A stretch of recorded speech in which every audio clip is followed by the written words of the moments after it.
Hello everyone. ASB would like to share with you their experience that they had in New Orleans. But firstly, as an advisor, I would like to congratulate each and every one of the ASB members for making this trip successful. We had the opportunity to travel to New Orleans during Mardi Gras, which people usually associate with the spring break, vacation, drinking, partying, and whatnot. Now, Katrina hit in August 2005. 6 months afterwards, New Orleans was faced with a decision whether or not to host Mardi Gras or not. Now, New Orleans was not in any condition to host Mardi Gras, but it was a tradition that they used to allow them to show the world that Katrina would not keep them down. It was a chance that they used to motivate locals and allow them to forget Katrina. For this reason, I was very proud and excited to be there during that time, to be a part of that strength. Matthew 10:8 says, "Freely you receive, freely you give." We've all been blessed with luxuries that others can't experience. But with these blessings, we must return the blessings to those in need. Without further ado, let me allow them to share with you their experiences.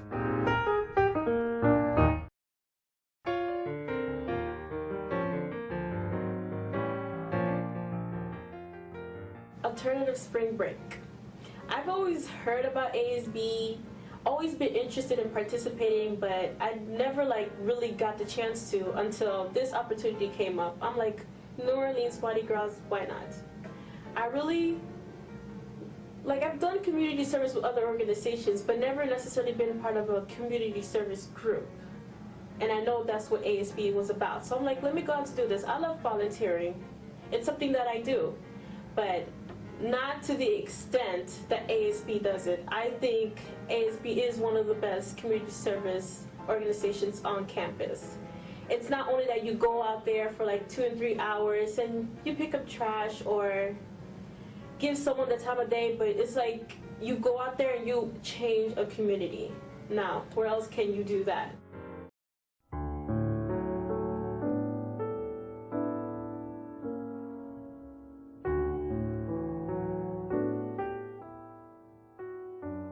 The part of community service that meant most to me, that I connected with the most, was our first experience with Mr. West's house in Midtown. I really felt in my spirit how down the town was, how upset the individuals had to be over losing their homes, these homes that they grew up in, these homes that their families may have held since years past, ages past. When we get out, we see an old man with his shoes broken, standing on a broken stoop of a house that was possibly going to be condemned. And we looked around at each other and we went, oh my gosh, what are we going to do now? But sure enough, this man was just lively. He was like, thank you for coming, and just so grateful. So we unloaded our van and we got to work.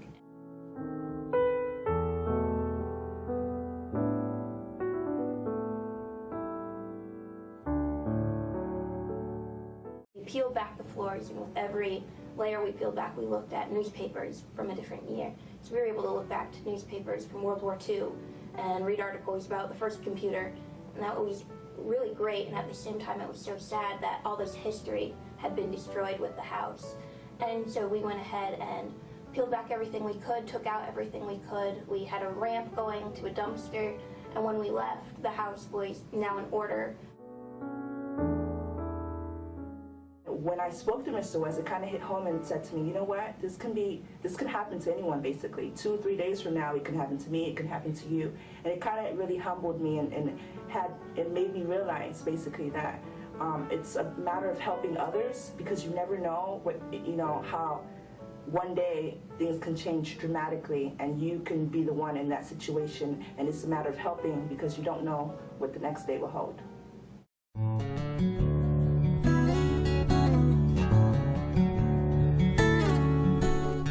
We went to a woman's house to help her installation for her house. So we basically just not tidy things up, but made the walls so they were more solid, and we basically did a little bit of painting on them, but like it was not very hard work, but it was really something different, something that I've never done before, and I didn't like realize how big of a difference we really made. But like this was like really, it took her years and years for things like this to happen, and for us to come here on like a weekend and completely sort of change things for her. It was really like a totally different experience than I ever thought it would be.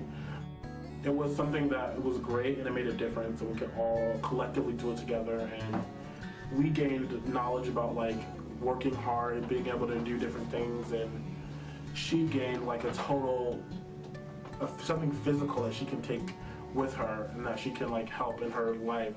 And hopefully that's a house that she can continue to live in and can prosper even, and it's been through so much. And so will we going there. So I think we've all learned something from and gained something tangible from this experience.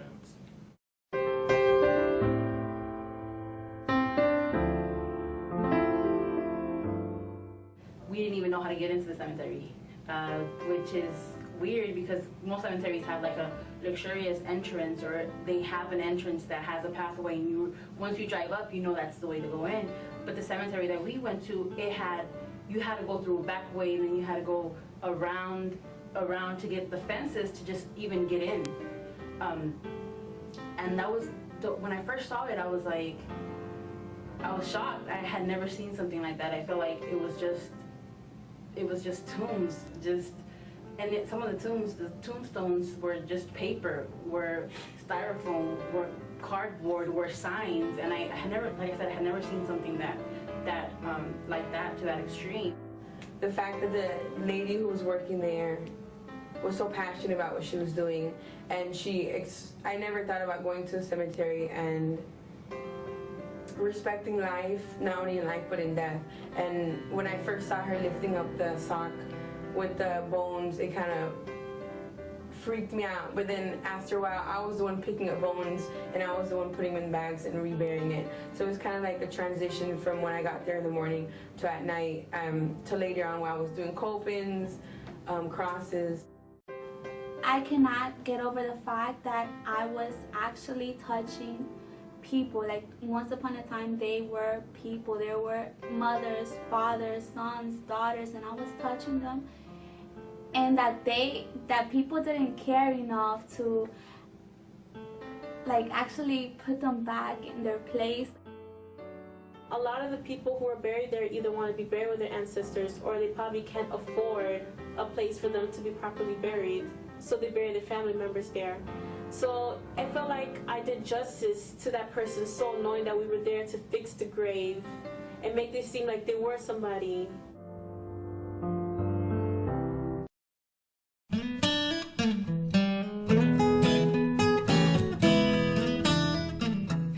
It was my first time in New Orleans, and it was during Mardi Gras week, so it was a lot of fun just seeing all these people out there celebrating. And it reminded me of home back in Haiti. They also have this week of celebration, and all the floats, all the colors, all the people, the bands.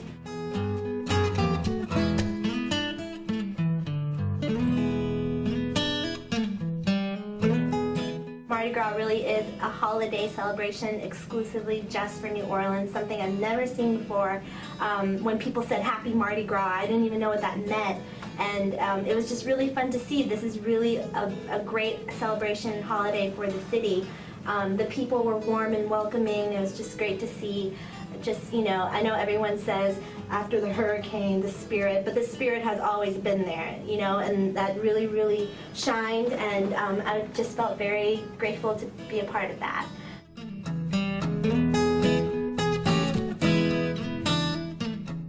I'm just so happy that we got to experience Mardi Gras, and that we went to New Orleans.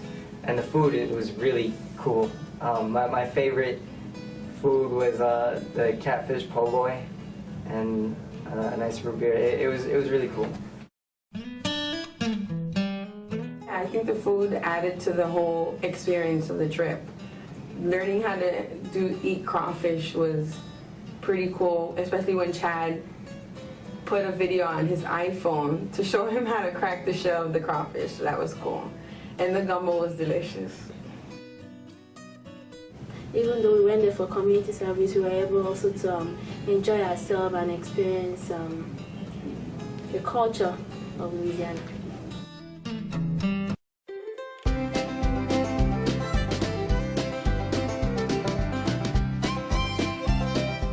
Like one of the most interesting parts of the trip was getting to know the people who accompanied us on the trip better than I had ever known them from seeing them around campus. We had Cherie, the SOC president, Brenda, the vice sig, and the ASB secretary, and Rudleen, the SGA president. And while I've seen these people, I didn't really have a chance to hang out with them and get to know them until we were in this cramped space, only an inch away from each other's in bunk beds. And you really got to know people, one-on-one talks. And then there was this basketball game where me and Cherie were on team against Brenda and Rudleen. And boy, I'll tell you, everybody's personality came out and we went at it. Of course we won. Yeah. But it turned into a football game in the basketball court. Yeah, but it was very nice getting to know people better. So now when I see Rudleen around, we can crack jokes, and it's nice to see the student leaders coming together.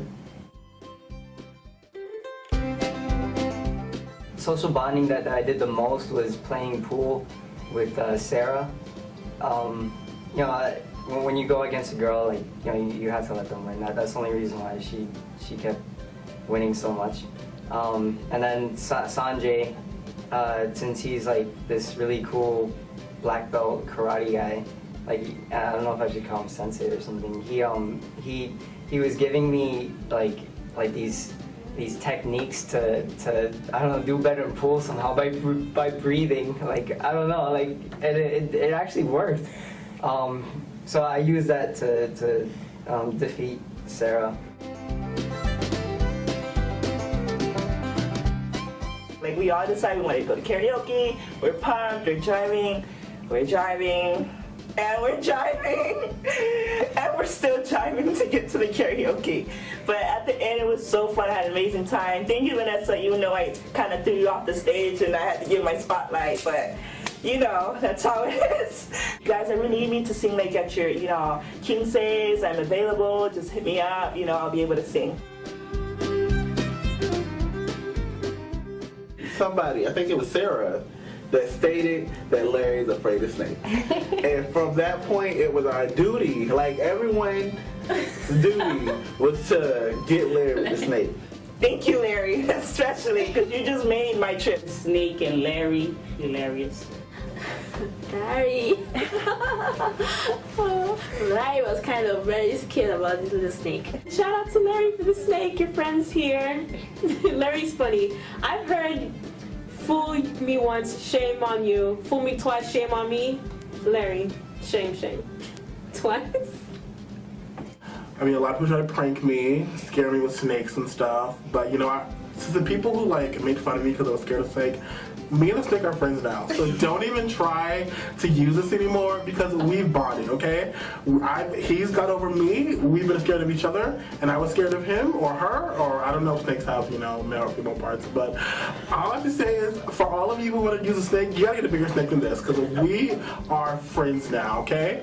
We did this interview together, we're cool now, so get over the snake, guys. Get over the snake, we're past this, okay? Don't try to use a snake on me anymore, okay? Because we're together. We're cool. From my Facebook.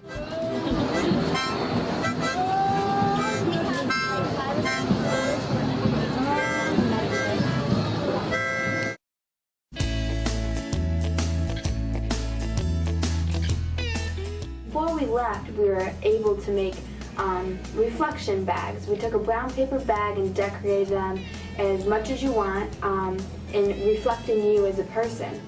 We brought these bags down to Louisiana with us, and at the end of each day, or the majority of the days, we were able to write little notes to people saying, you did this for me today, thank you very much, I appreciated this, and everybody got a good sense of what everybody felt about each other. It really brought us closer together.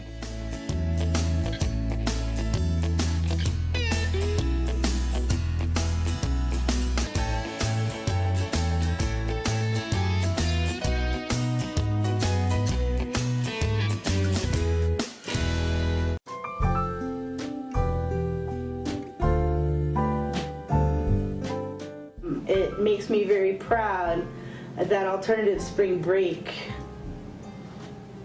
daily lives out the Berry mission. It's not just the week when the students are on the trip. These students know what the mission is, believe in the mission, and work for all the things that Berry calls their core commitments, for knowledge and truth, and for social justice, and for inclusive community. And they do it all by offering community service as often as they can. This group did community service together throughout the fall and continues after we've come back from the trip, and will continue into the future. It's not just a one-shot deal. And these students will tell you this is why they are doing this, because they are committed to the tenets that Berry puts forth in the mission. I think Alternative Spring Break is the greatest example of what Berry University is.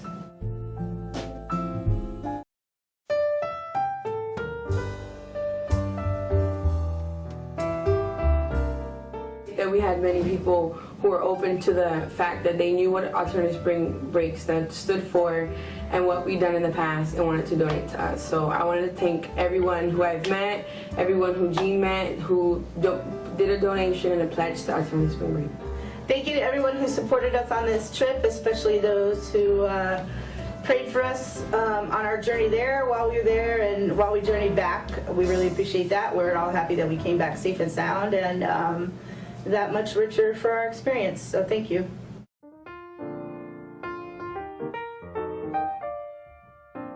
The ultimate expression of generosity is not in giving what you have, but in giving of who you are. In every community, there is work to be done.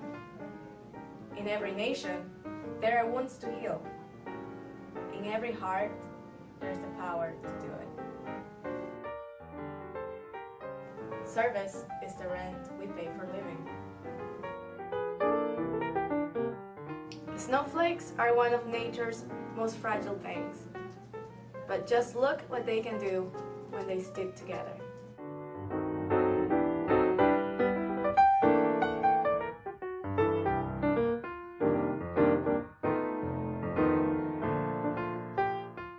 Harry, says thank you to Berry.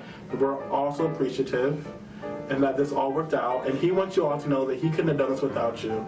Thank you for bringing us together and, making it, a family thing, okay? So, as far as Larry and Harry getting along, we get along now, so get over that. It's really old, We're friends.